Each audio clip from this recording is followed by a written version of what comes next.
Muy bien, 7:15, casa llena acá en nuestra cabina para justamente empezar el segmento del día de hoy. Estamos allanando el camino para la cobertura electoral del día domingo, rumbo a las urnas 2023, de cara a estas elecciones presidenciales y legislativas anticipadas del próximo domingo 20 de agosto. Justamente para generar esta primera aproximación en esta mañana está mi compañera Carla Arcentales del espacio informativo vespertino en contexto. Hola Carla, ¿cómo estás? ¿Cómo estás, Fabricio? Qué gusto compartir contigo en esta mañana, sobre todo porque estamos fresquitos, creo, después de lo ocurrido el día de ayer. De alguna manera esta semana termina siendo bastante crucial para la democracia de nuestro país. Nos acercamos a las elecciones anticipadas del próximo domingo 20 de agosto y definitivamente creo que los ecuatorianos el día de ayer, como tú bien decías en el comentario, algunos ya definieron su voto, otros están indecisos. Incluso leí un comentario bastante importante que decía pasaron de ser candidatos a ser votables, porque el día de ayer podíamos ver quiénes estaban preparados para asumir el cargo de tal vez ser el presidente o la presidenta del país, y algunas personas pues pudimos ver incluso a través de las redes sociales las cantidades de memes, de la cantidad de conclusiones, en donde definitivamente pudimos observar quiénes se prepararon y quiénes no. Y precisamente para abordar todos estos temas el día de hoy, no quiero ser solamente yo quien pueda dar también mi criterio, estamos con varios profesionales. Hoy tenemos una mesa llena de mujeres y Fabricio para poder hablar de estos temas. Bendito entre las mujeres. Dices votables con V o con B. Con V. Cada cual podrá analizarlo. Bueno, hoy está con nosotros Carla Álvarez, quien es especialista en seguridad, a quien le quiero agradecer por habernos acompañado. Sibel Martínez, activista vinculada a los derechos humanos y a la protección de los niños, niñas y adolescentes. Y Melissa Buendía, quien es especialista en filosofía política. Las tres damas, quiero agradecerles por la gentileza de facilitarnos unos minutos para hacer el análisis de lo que nos ha dejado el debate. Quisiera tal vez partir de una primera reflexión a cada una de ustedes. ¿Cómo vieron el debate de modo general? Y luego vamos a aterrizar en los tres temas que los vamos a abordar en este primer panel. Carla Álvarez, ¿qué sensaciones le dejó el debate? Bienvenida, buenos días. Buenos días con todas y todos. Y bueno, me quedo con una sensación muy agridulce. Era bien indispensable el debate para poder acercarnos a las propuestas de los candidatos, pero fue desorganizado. Le costó mucho tanto a la organización del evento como a los candidatos arrancar con el análisis y empezaron por el tema de seguridad, de suerte que hacer un análisis de seguridad sobre las propuestas de los candidatos resulta complicado ahora. No nos queda claro cómo van a reducir la inseguridad, cómo van a reducir la violencia, cuánto van a invertir, si tienen equipo de trabajo o no, que son cosas y son preguntas súper importantes. Tampoco sabemos la inversión, pasaron por la inversión muy por encima, fue el tema más álgido de la agenda, el que más difícilmente se trató y en el que más incómodos estaban los candidatos. Entonces me quedo con esta sensación agridulce de que no sé bien lo que van a hacer todavía. Sibel, buenos días. Igualmente, su primera impresión del debate. Bueno, yo no encontré mucha sustancia en el debate en realidad. Comenzaron los candidatos a hablar de una cosa, terminaban hablando de otros, algunos monotemáticos, ¿no? No dijeron cómo van a hacer las cosas, que creo que es algo muy importante. Se iban por las ramas cuando se les preguntaba el cómo, sobre todo, no tenían consistencia. La enredada metodología creo que no ayudó mucho y a ratos incluso la paciencia de los moderadores tampoco. Las preguntas que fueron planteadas fueron abiertas también. Y eso es interesante comentarlo, muy abiertas creo yo, porque no les pusieron acorde a la realidad de los candidatos. Es decir, tenemos candidatos que van a gobernar 1 año y medio, ¿no? Y la idea era preguntarles sobre ese escenario que van a hacer. A ratos, no, parecía que iban a arreglar el mundo en 100 minutos, 100 días o lo que fuera, cuando en realidad ya tenemos, exactamente, no tenemos, ¿no es cierto?, ese tiempo ni esa posibilidad. Entonces, en ese tiempo, ¿qué iban a alcanzar? Era importante. En mi caso particular, tomando en cuenta, digamos, lo social, no se habló de las minorías, tampoco se hablaron de los grupos de atención prioritaria, de cómo recuperar la institucionalidad, que creo que es importante. Estamos frente a un Estado débil y frente a ese Estado débil, ¿cómo vamos a dejar de serlo, no? Creo que es algo importante también, o al menos dejar sentadas las bases a corto, mediano plazo para poder tener digamos, una diferencia. Entonces creo que los candidatos no estuvieron en ese contexto, pero las preguntas tampoco ayudaron a ese respecto. Correcto, Melissa, buenos días. Igualmente su primera aproximación. Buenos días con todos y todas. Bueno, mi primera aproximación, la verdad, yo me quedé bastante preocupada con el debate. No solamente por los candidatos que tenemos y que van a ser nuestras opciones de presidente en los próximos meses, sino también yo creo que El debate es un reflejo de cómo está la sociedad ecuatoriana actualmente, cómo tenemos una crisis de representación, cómo tenemos una crisis de la democracia, una crisis de autoridades y de legitimidad en nuestras instituciones. Evidentemente, el método que se utilizó y la forma en la que se llevó el debate fue bastante confuso. Como dicen aquí las otras panelistas, las preguntas fueron bastante abiertas. Todos los candidatos daban opiniones más que hechos, más que datos. Casi ninguno tenía un proyecto político adecuado que se pueda instaurar en este año y medio. Todos hablaban más que nada de ataques, de riñas personales que había entre uno y otro, y la verdad es que para la ciudadanía es súper preocupante los meses que vienen, ya que no tenemos ningún horizonte claro en base al cual podamos establecer nuestros fundamentos de vida, nuestros fundamentos del trabajo, absolutamente nada. Estamos en una situación ahorita bastante compleja en el país, no solamente en temas de seguridad, de empleo, económicos, y un líder que tenga un proyecto claro era lo mínimo que nosotros podíamos esperar en el debate y no fue lo que se obtuvo. Perfecto, son las 7 de la mañana con 21 minutos y voy a arrancar con el primer eje con el que abrió el debate el día de ayer. Sibel, ¿cómo vio usted las propuestas en torno a la inseguridad, a la seguridad que merecemos los ecuatorianos? Desde mi punto de vista, no sé si usted opina lo mismo que yo también y voy a irme por este eje. Para mí no estuvo claro un tema que es importantísimo a propósito de la muerte de Fernando Villavicencio que no se tocó. Las supuestas campañas financiadas por el narcotráfico, nunca hablaron de cómo la van a eliminar, nunca tocaron el tema de alguna manera y me parece que fue de alguna forma el homenaje tan cortito que le hicieron a Fernando Villavicencio en el inicio del debate fue muy mínimo frente pues a la magnitud de este hecho.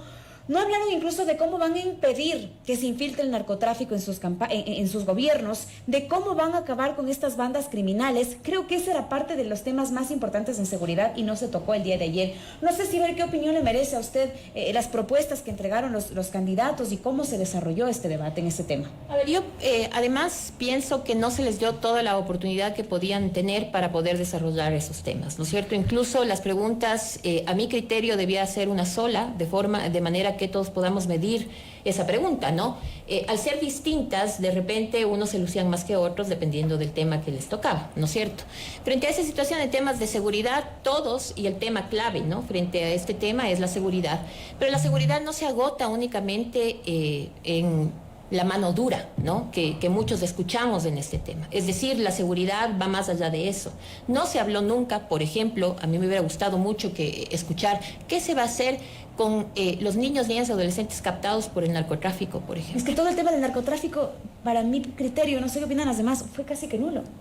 Sí, no lo profundizaron, ¿no? Para nada, y es lo más importante. No lo profundizaron. En estos momentos, parte del asesinato de Fernando Villavicencio se atribuye, pues, también a las bandas narcodelictivas y es un tema que no se toca.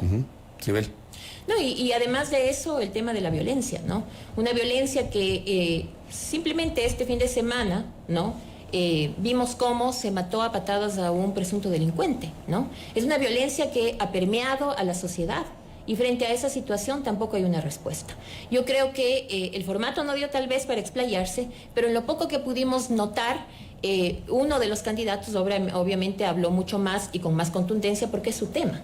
Sin embargo, los otros de alguna manera hacían promesas vacuas, pienso yo, y que no se reduce únicamente a cambiar de lugar una cárcel, por ejemplo, ¿no?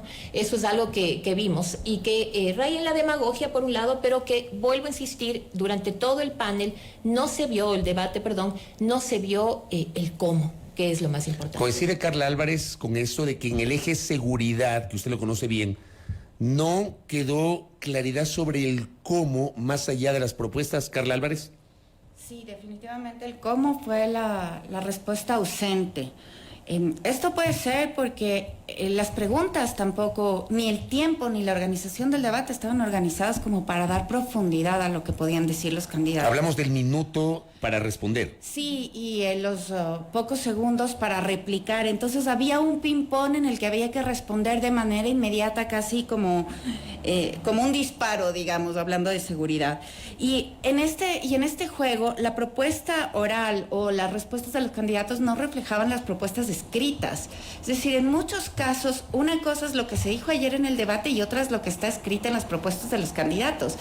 Y eso no debería ser así. Esto es una falta de honestidad. ¿Usted identificó eso en algún candidato? O sea, Que La dijo algo distinto a lo que consta en su propuesta de trabajo registrada ante el CNE en materia de seguridad. Bueno, por ejemplo, el candidato Jan Topic en su propuesta de trabajo dice que va a reducir el Estado. Sin embargo, ayer habló de que, y dice que va a reducir el Estado y va a reemplazar ciertas funciones con empresas privadas que sean eficientes. Pero cuando ayer un candidato le preguntó sobre este punto, él dijo que, sobre este punto en relación con los radares, fue exactamente su pregunta y él dijo que, bueno, que él no cree que la empresa privada deba sustituir, sino que los radares deben ser públicos y que ese dinero se debe invertir para tomar ciertas decisiones de Estado. Entonces, es como un giro inesperado, no es propiamente una mentira, pero es un giro que no refleja la propuesta de gobierno.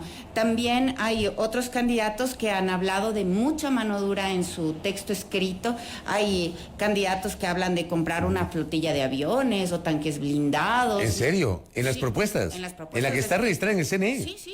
Sí, leídas por mí. Y ayer no hubo nada de esto, los candidatos hablaron Nadie dijo eso, por eso le digo, nadie. Nadie. Entonces, el debate no refleja lo escrito y el debate no permitió profundizar las propuestas escritas de ninguno de los candidatos. Entonces, pasamos muy por encima. Ellos trataron de quedar lo mejor posible, trataron de equilibrar la mano dura en la medida de lo posible con los indicadores sociales, pero no reflejaron lo que habían puesto por escrito.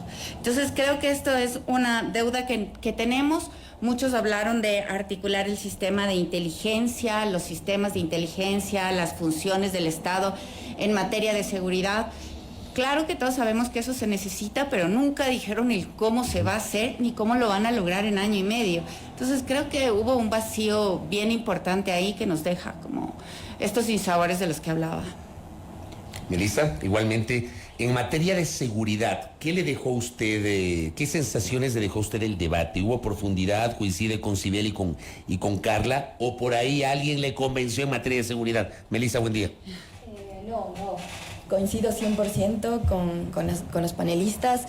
Me parece que el discurso de seguridad que todos los candidatos dieron, ninguno toca temas estructurales.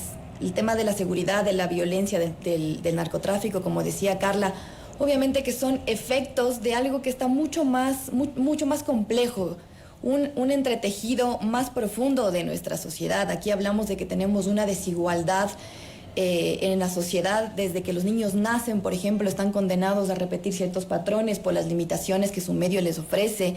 Eso no se habla. Estamos hablando de desnutrición infantil, de muchos niños que no pueden acceder de una manera correcta a la educación y todos estos varios factores que inciden para que la inseguridad y que para que las cosas hayan llegado a este punto tan álgido como el que tenemos ahora.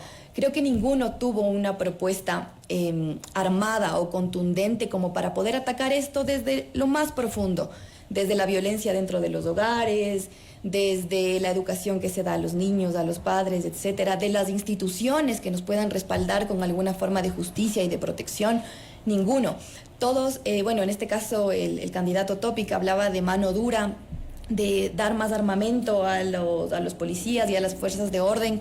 La violencia no se soluciona con más armas, se soluciona aplicando políticas públicas que puedan tener un desarrollo integral para solucionar muchos problemas sociales que tenemos en nuestra sociedad, y creo que ninguno dio una perspectiva contundente. ¿Usted se refiere básicamente a que hubo tal vez una repetición del discurso de mano dura, pero no se entendió que el combate a la seguridad no solamente puede ser reactivo, sino también preventivo, y abordar temas como las políticas sociales, que ya lo vamos a analizar? Totalmente. Es más, una de las preguntas, uno de los ejes de las preguntas era, hablemos de la reinserción. No solamente hablemos de un sistema punitivista y carcelario como el que tenemos ahora, sino de una reinserción, y ninguno habló de ese tema. Todos decían, hagamos una cárcel más segura, máxima seguridad, más armamento, más fuerza.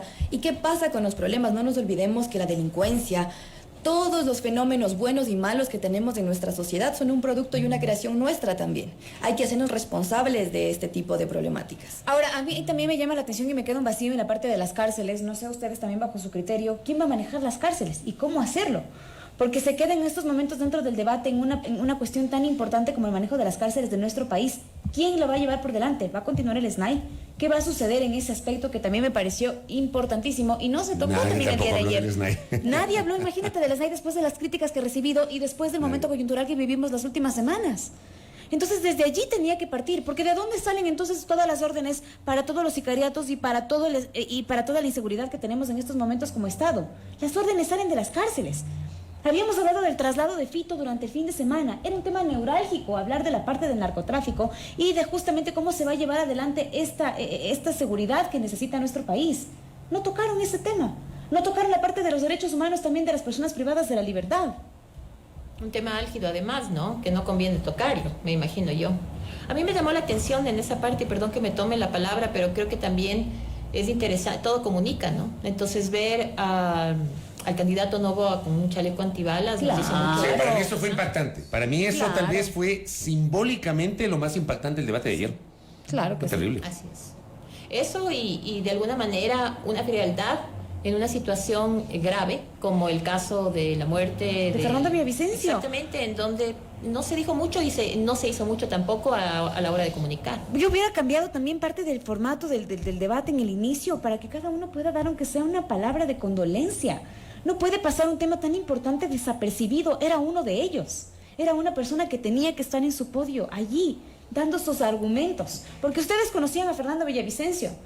Sea o no simpatizante de muchos de nosotros, él llegaba con cédula, foto, argumentos, hojas y cogía y refutaba con algunas pruebas, que también fue parte de lo que faltó el día de ayer en el debate. Claro, ahora, tú citabas el tema del SNAI, Carla Álvarez. Sobre el tema carcelario me da la impresión que la única persona que hizo alguna mención sobre el tema carcelario, y corrígame si estoy equivocado, fue la señora González cuando dijo que hay que reubicar la penitenciaría litoral. Yo no sé si eso es posible, si hay algún estudio. Cuando yo le escuché esa propuesta hace pocos días a Luisa González, inmediatamente se me vino a la cabeza alguna propuesta que en su momento lanzó la entonces alcaldesa de Guayaquil, Cintia Viteri, de poner la cárcel en una isla. No sé si se acuerdan ese anuncio de Cintia Viteri en su momento. Pero nadie más habló del tema carcelario.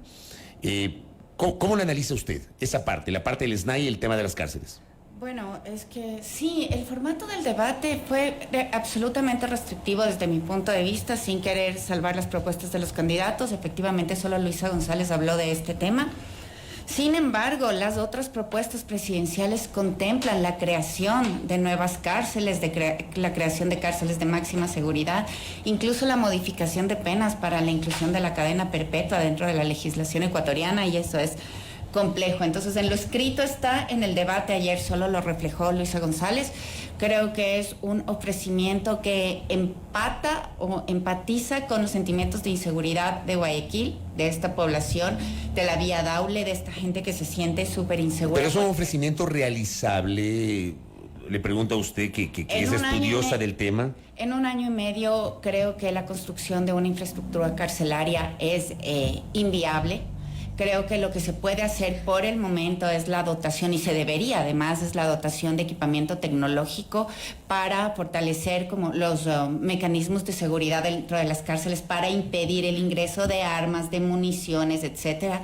La depuración policial y la depuración de los guías penitenciarios también es una urgencia, eso nadie lo mencionó, pero Topic hace muchísimo énfasis en la dotación del equipamiento tecnológico para el campo de la seguridad. La noche de tecnología, sí. Él maneja muy bien los datos. Creo que ayer fue un buen momento para Topic. Creo que él mantuvo mucho la serenidad y enfatizó mucho en esto del equipamiento tecnológico, que desde mi punto de vista es lo más viable y lo más efectivo para hacer, considerando solo el año y medio de trabajo. El resto de candidatos divagaron mucho, divagaron en el campo de la seguridad, por ejemplo, cuando hablaron sobre los temas de género. Hay tantos problemas de violencia de género, tanto impacto en la sociedad. Las respuestas fueron demasiado generales en el tema de violencia de género. No, casi que pasaron por encima del tema. Nadie tenía un dato, nadie profundizó sobre el impacto en la sociedad de la violencia de género. Déjeme interrumpirle ahí y preguntarle a Sibel, que maneja el dedillo ese tema de violencia de género. Si hubiese esperado que alguien diga, vamos a destinar tantos millones de dólares en el año y medio que se viene para poder por fin aplicar la ley para la erradicación de la violencia de género, que está vigente desde noviembre de 2017, pero que no ha tenido recursos. Con usted, Sibel, en innumerables ocasiones hemos tenido entrevistas. y hemos concluido lo mismo. La ley no se puede aplicar en su integralidad porque no hay plata, porque no hay recursos. Sibel Martínez. A ver, yo creo que en este eje específicamente salud, educación, cultura, bienestar familiar y social, así es, políticas sociales nos quedaron debiendo, ¿no? En temas de violencia, yo creo, y violencia contra la mujer ya llega a ser un fetiche, ¿no? Para la política y para los políticos. Sí, a ratos quizá Yacu destacó porque dijo lo que ya sabemos, ¿no? Habla de un gabinete paritario, habló de bonos. Exactamente, de lo que ya se tiene. Habló de 500, y puso una cifra, ¿no? 500 millones a efectos de poder, digamos, en el tema del presupuesto a la ley de protección o prevención de la violencia.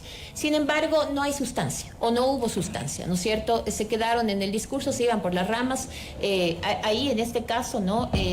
Otto Sonnenhonsler comenzó a hablar de la violencia porque fue la primera pregunta que le hicieron respecto al género y terminó hablando de las universidades, ¿no? Entonces, claro, no había esta consistencia. Al final también sí es interesante, Yacu Pérez al final sí está siendo asesorado, se nota, ¿no? Por mujeres, eso no es, no está mal. Habló que las mejores administradoras de la economía son las mujeres, destacó quizá esa parte, pero al final del día, en este eje en particular, se dijeron también algunas demagogias, y entre ellas, por ejemplo, Topic decía: yo con $1.33, ¿no es cierto? $1.33 voy a entregar a todos los niños para en 12 meses terminar con la desnutrición. Eso no es posible para comenzar. Y segundo, no se habló, por ejemplo, de la pobreza extrema. Hay personas que viven con $1, en efecto, 60 al día, ¿no es cierto?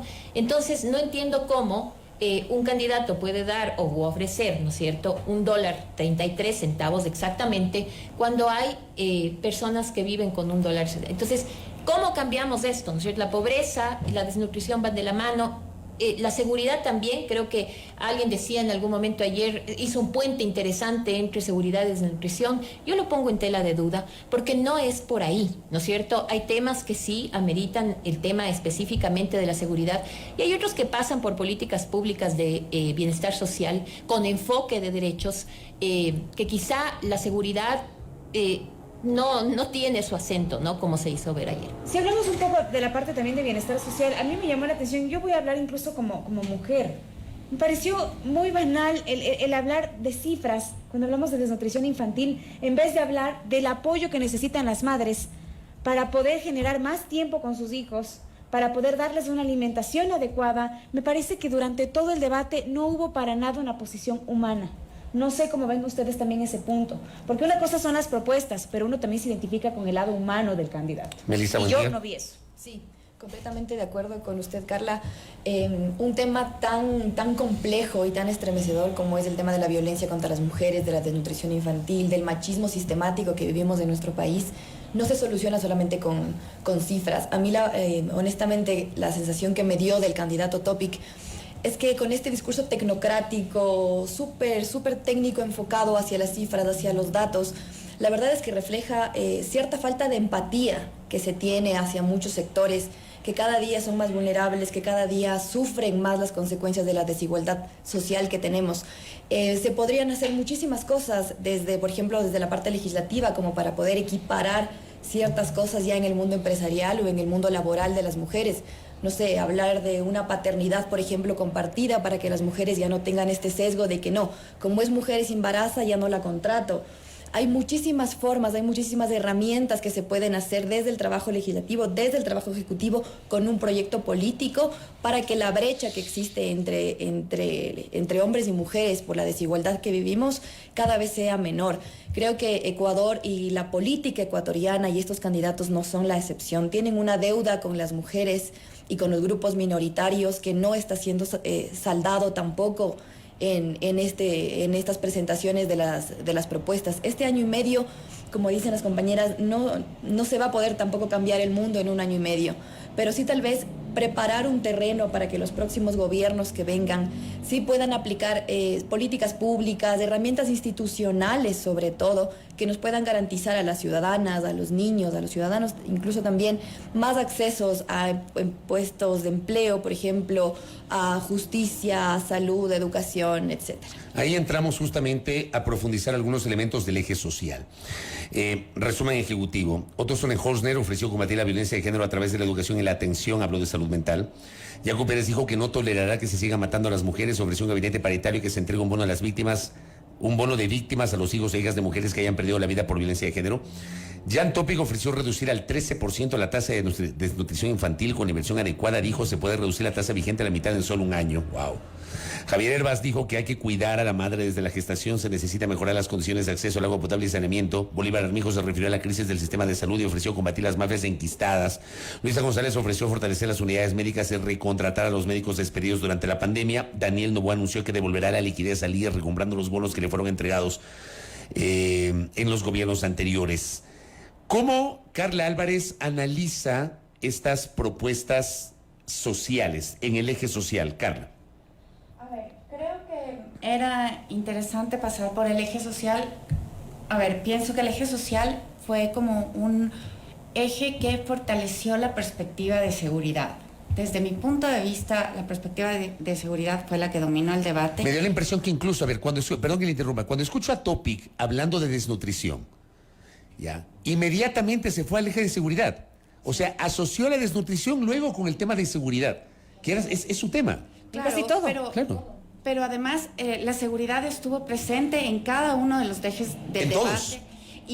Y salió constantemente, y me parece que los temas relacionados con el bienestar social, con la salud, la protección de los derechos, etcétera, fueron unas muletillas que apuntaban la lógica de seguridad que tiene que tener el país y que daban un rostro de alguna manera humano a los candidatos después de algunas cosas que dijeron muy fuertes.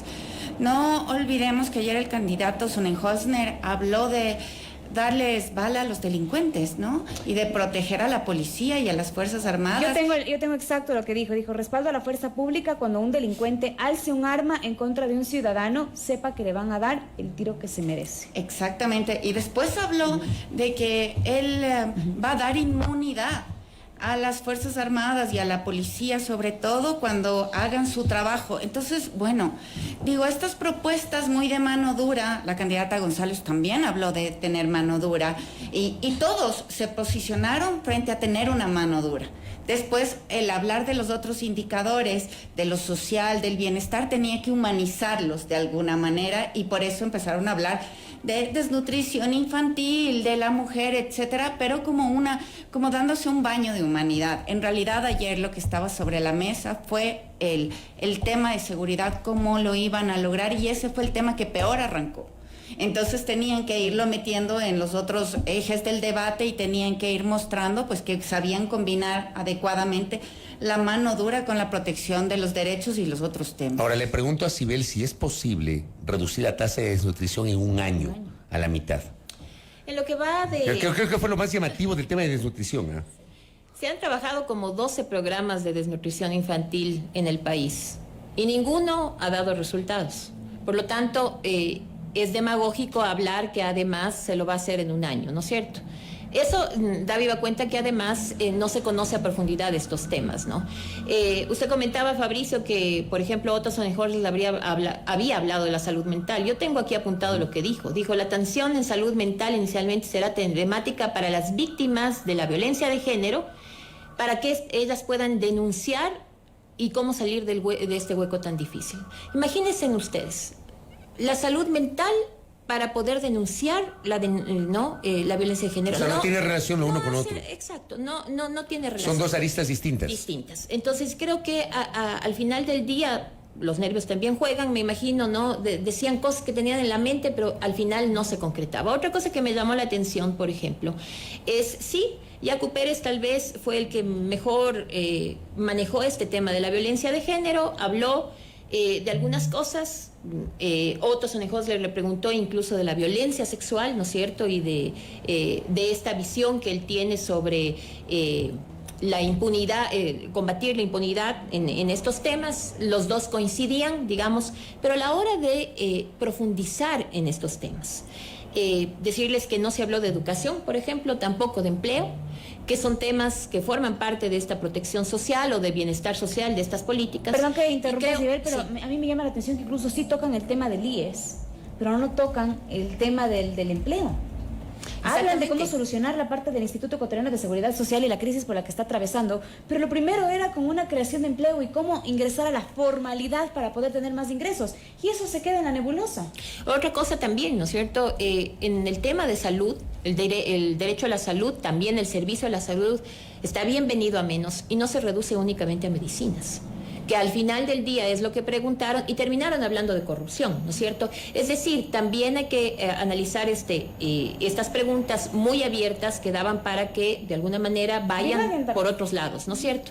Nos quedaron debiendo en el eje social y creo que es importante decirlo porque la seguridad en efecto es importante, pero estamos frente a una crisis, yo les diría económica, social, ¿no es cierto?, e incluso a puertas de ser humanitaria. Se olvidaron de la migración, ¿no? Somos un país expulsor de ciudadanos. Nadie habló del tema migratorio. Sí. Y ahí nadie habló, Sibel, tal vez porque nadie preguntó.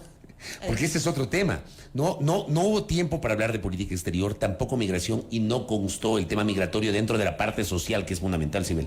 Así es, como no constaron algunos temas, la educación. O sea, estamos en cifra, 200,000 niños, ¿no? Que no hay un plan para reinserción escolar. 1,322 niños y adolescentes captados por las bandas. Y nada de esto, digamos, se comentó, se habló. Creo que tampoco es culpa solamente de los candidatos, porque ahí ¿quién hizo hizo las preguntas, ¿no es cierto? Melissa, ¿qué sensación le deja a usted ya en su generalidad la parte social que estamos abordando? A ver, bueno, vamos a tocar algunos candidatos así específicos. En la parte de la candidata González, por ejemplo, me dio una sensación de que no tiene ninguna propuesta, la verdad. La propuesta de la candidata González es volver al pasado. Se apela todo el tiempo a una nostalgia de un tiempo donde hubo bienestar. Se apela todo el tiempo a cuando Correa estaba acá. Yo creo que el país... O sea, cuando ella decía, ya lo hicimos y lo volveremos a hacer.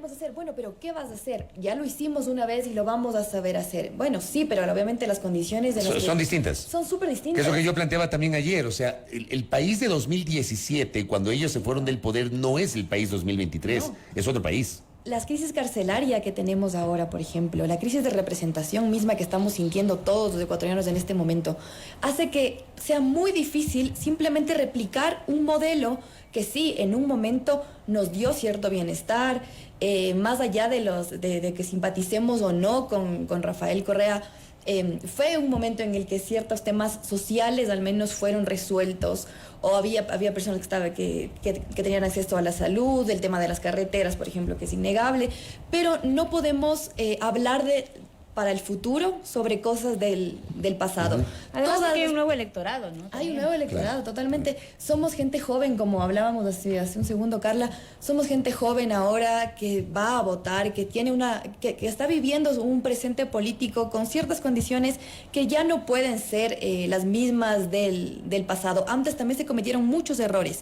Eso también va a pasar ahora, apelando todo el tiempo a esta nostalgia populista de un bienestar que un día hubo y que ya no está más. La historia hay que empezar a escribirla de acuerdo a las circunstancias que vamos viviendo en el momento, no simplemente con recuerdos de lo que algún día fue. La mayoría de las propuestas fueron todas demagógicas. Se estaban hablando, como decíamos ahora, de cifras, de que vamos a hacer esto con la desnutrición, $1.30, vamos a utilizar el dinero de los radares para reinvertirlos en seguridad, bla, bla, bla. Pero claro, no hay ninguna propuesta concreta, ninguna. A mí me queda mucho una sensación de que hay una brecha bastante amplia, no solamente entre las polaridades políticas que hay, sino también entre las funciones del Estado en sí, de la estructura política del Estado.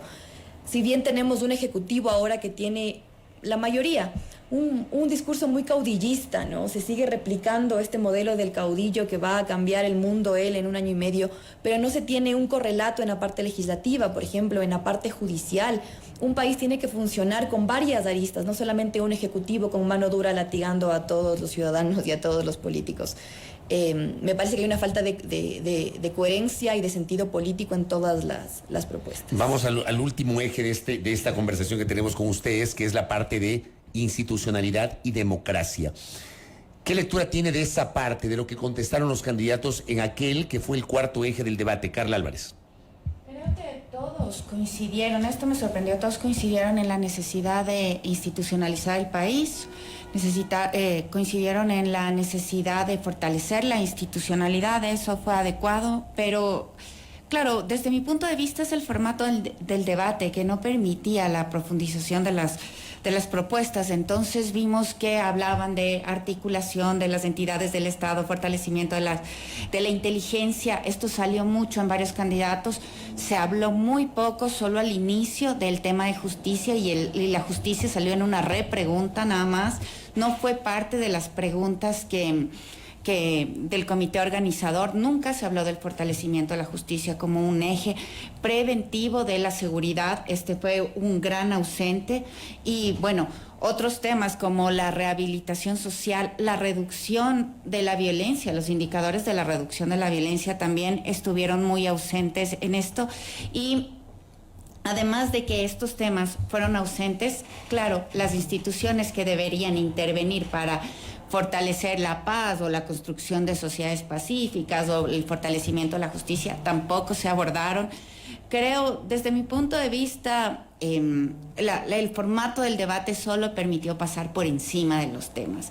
Y la institucionalidad, abordar el tema de la institucionalidad requiere como un acercamiento profundo, un tiempo de desarrollo, requiere también hablar de presupuestos, porque ¿cómo se va a fortalecer la institucionalidad si no se tiene un presupuesto concreto y estable? Y el fortalecimiento a la institucionalidad de seguridad también pasó por alto la necesidad de depuración de las organizaciones de seguridad. Y ahí viene también el SNAI, que es lo que hablábamos, o sea, cómo se va a manejar el SNAI, cómo vamos a manejar la corrupción de la policía, de las Fuerzas Armadas, la violencia de género dentro de estas instituciones. Y bueno, todo esto se pasó por alto y son temas muy graves y muy problemáticos para el país. Sibel, ¿cómo ve usted también que no se haya tocado el tema de la relación que tiene que tener el Ejecutivo con el Legislativo después de haber aplicado una muerte cruzada y después de todas las disyuntivas que hubo con la anterior Asamblea Nacional, tomando en cuenta que al parecer también en esta nueva administración va a ocurrir lo mismo por todas las alianzas, por toda la división que existe para estas elecciones? No se toca para nada esa parte. A ver, yo creo que hay dos temas interesantes aquí que se desperdiciaron. Una es la democracia. Frente a lo que estamos viviendo, hablar de democracia es necesario, ¿no es cierto? Es decir, frente a la muerte de Fernando Villavicencio, luego parecería ser que se está peinando el terreno incluso, y muchas personas hablan de dictadura, incluso, ¿no es cierto? Incluso un medio de comunicación la semana pasada que se hizo eco y amplificó un extracto del Latinobarómetro respecto a que hay un porcentaje importante de la población que cree que la solución es una dictadura, o sea, una junta militar, un gobierno de los militares. Lo cual me parece terrible que un medio haya amplificado ese mensaje sin, digamos, un debate responsable sobre lo que eso significa, Sibel. Exactamente, sobre lo que eso significa. Y entonces, ayer había esa posibilidad de relevar la democracia, hablar sobre este tema, y sí, quizás se habló de la institucionalidad, se habló de descentralización, el tema de esta buena relación que se debe mantener con la Asamblea y la institucionalidad en general a efectos de garantizar, digamos, que el Estado funcione, ¿no? De esto se pasó por alto. Y eso también dice mucho de lo que está en nuestro imaginario, ¿no? Todavía seguimos pensando quizá que la Asamblea no sirve, que no funciona y no es necesaria. Y es un poco también el mensaje que se manda cuando no se habla de esto en este eje. En este eje se habló de descentralización y creo que quien se lució y que comenzó mal es el candidato Armijos, ¿no es cierto? Por eso decía yo, al final habían temas que podían ciertos candidatos lucirse y uno que otro aprovechó esta situación. Aquí también se habló de corrupción. Topic, por ejemplo, habló de los negocios de su empresa, del Conel. Eso también en esta parte Pero al final, digamos, yo creo que como las preguntas eran tan abiertas, los candidatos, y yo también hubiera hecho lo mismo, tomo el tema que más con el que más sé y me manejo, ¿no es cierto? Y no precisamente entro a debatir con suficiencia lo que se les preguntaba. Y por eso creo que los moderadores, sobre todo Gisela Bayona, pedía, ¿no?, esa concreción. Por favor, cíñase a contestar lo que se le pregunta y díganos cómo. Al final creo que no se logró ese cometido y en este caso en particular yo creo que se perdió la oportunidad de oír qué tan demócratas eran los candidatos y qué iban a hacer respecto a la institucionalidad. De acuerdo, sí. Me quedo con eso, perdieron la oportunidad de explicar al país qué tan demócratas son. ¿Cómo le vio, Melissa? Buen día. Bueno, para mí el gran perdedor del debate es justamente el objeto, ¿no? La intención y la motivación de que tengamos un debate, de que veamos cuáles van a ser nuestros representantes y de que podamos escuchar propuestas claras y concretas sobre temas tan graves que estamos viviendo ahora. Ninguno, en mi percepción al menos, ninguno lo hizo a cabalidad. Fueron la mayoría intervenciones retóricas, todas apuntando a que su sector que representa su electorado sigan este tema tan complejo, ¿no?, como es el de la seguridad, y todos se enfocaban en eso. Se entiende, estamos viviendo una situación súper compleja en nuestro país, acaban de matar al candidato, hay un sector que perdió su representante, eso creo que también es un tema que hay que conversar. No hubo un reemplazo de Villavicencio en el debate, siendo que hay una gran parte de la población que lo iba a votar, que se sentía representado por él y estaba completamente ausente. Obviamente varios de los candidatos enfocaron todo el discurso hacia allá, pero no es lo único, ¿no? El país ahorita está viviendo una crisis compleja que tiene que articular varias medidas desde lo económico, desde lo político, desde lo social, y la democracia justamente entra ahí, ¿no? ¿Cuál es el poder de representación que nosotros tenemos ahora? Cómo los legislativos, cómo lo judicial, cómo la institución en sí del Estado va a poder respaldar y va a poder afrontar esta crisis que tenemos ahora. Es una pregunta que queda abierta y simplemente tenemos respuestas retóricas. Hubo un anuncio de Yacu Pérez, por ejemplo, hablando del tema de este tema institucional, donde decía: vamos a impulsar unas reformas al Código de la Democracia para reestructurar el régimen de partidos. A ver, el presidente de la República, si hay segunda vuelta, se posesionará entre la primera y segunda semana de diciembre. Sí. Y en febrero usted ya tiene el inicio del año electoral, o sea, cualquier reforma electoral tendría que estar aprobada y en vigencia hasta febrero. No hay tiempo, no hay cómo. No. Entonces a mí me parece que esa propuesta, que yo sí creo que es importante revisar el sistema de partidos políticos y el Código de Democracia, pero es una propuesta inviable para el periodo de transición que se viene. Totalmente. Tienen propuestas, como digo, retóricas, lanzadas al azar, pero que ya en el momento en el que elijamos a un presidente, a un representante o una presidenta y tenga este año y medio para poner en práctica todas estas medidas, no lo van a poder hacer. El candidato que viene ahora y que va a ganar tiene un panorama bastante difícil, bastante complejo. La situación ahorita es bastante complicada, que yo creo que lo que máximo nos podrían ofrecer o lo que máximo deberían hacer es asegurar cierta estabilidad y cierta paz a los ciudadanos para preparar el terreno para los próximos candidatos, para los próximos proyectos. Yo creo que tenemos que dejar de ver a las elecciones como un periodo de 4 años y después otro 4 años con distintos personajes. Ya tenemos que empezar a pensar en la política como un proyecto, como algo integral que pueda perdurar de aquí a los próximos años. Si solamente vemos el futuro de aquí a 4 años, o en este caso a 1 año y medio, no vamos a poder avanzar en temas económicos, por ejemplo, en cambiar la matriz productiva, en pensar un sistema judicial distinto, como hablamos hace un segundo, que no solamente sea punitivista, sino que tenga algún tipo de reinserción. El proyecto político acá tiene que ser discutido, tiene que ser hablado y por fin tiene que ser pensado, cosa que no está pasando. Melissa ha tocado algo súper importante, ya no tenemos mucho tiempo y le voy a dejar esto aquí para que toque nuestro siguiente panel. El cómo van a realizar todas estas propuestas en 16 meses. Tienen 1 año y medio. Han hablado de tantas cosas, tantas propuestas, pero en realidad ¿es viable dentro de ese tiempo? Claro, creo que incluso por eso nadie ha vuelto a hablar del tema de la Asamblea Constituyente. Nadie lo tocó ayer, ni tampoco en las últimas entrevistas. En 1 minuto, reflexión final de cada una de ustedes. Carla Álvarez, ¿cuál es su reflexión final en 1 minuto? Bueno, creo que tenemos una Como el deuda. debate le estoy dando un minuto. Sí, total. Entonces, voy a pasar por encima de los Responda lo temas. que le preguntó. No voy a profundizar. Bueno, no. Creo que nos han dejado debiendo los candidatos en el debate de ayer. Creo que la organización del debate fue muy mala y eso limitó la discusión. Creo que eso se debería revisar y creo que para conocer quiénes son los candidatos deberíamos tener el ejercicio de revisar sus propuestas. En algunos casos son un poco tediosas, un poco excesivamente extensas, pero es necesario hacerlo. Lo que ayer se dijo en el debate no fue lo que está escrito en las propuestas de los candidatos, así que hay que profundizar un poco más.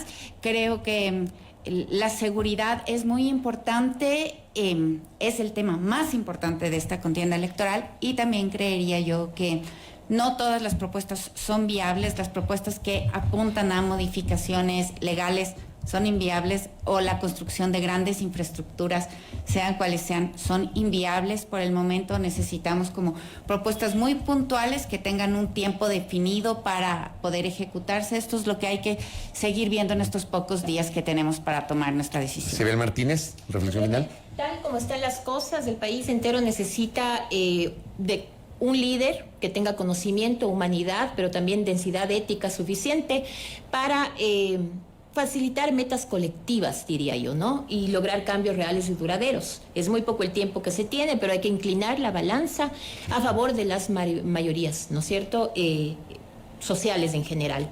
En un futuro deseable, ¿no? Y creo que hay que peinar este terreno para este futuro deseable. Yo les diría que es importante comenzar a pensar en cambiar el sistema de educación, el sistema de salud, por ejemplo, la política de salud después de una pandemia, que nadie habla de esto tampoco, es política de primer orden.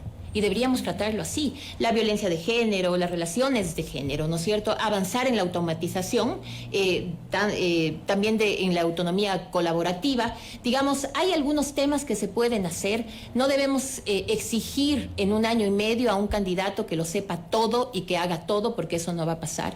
Pero entonces hay que saber escoger sobre la base no de un fetichismo del pasado, sino más bien de un porvenir, ¿no? Y frente a esto, ver quién tiene esas claridades de un año y medio. Correcto, Melissa. Bueno, yo creo que para tomar esta difícil decisión deberíamos, o yo recomiendo, mantener en vista temas de gobernabilidad. ¿Con qué candidato va a ser posible tener un gobierno más fluido? ¿Con qué propuesta vamos a poder gobernar de una manera más armónica o adecuada a esto? Porque si nosotros ahora tenemos, por ejemplo, un candidato y la asamblea está la oposición, va a ser bastante complicado tomar ciertas medidas urgentes que sí se necesita cierto consenso. Tenemos que pensar en el consenso, la brecha no puede seguir ampliándose cada vez. Coincido con las compañeras, la empatía del candidato que viene ahora es fundamental. Necesitamos un representante coherente que tenga ciertas políticas públicas articuladas, no a cambiar el mundo en un año y medio, pero sí a hacerse cargo de las problemáticas más urgentes que tiene el país ahora. Debemos votar pensando en la gobernabilidad.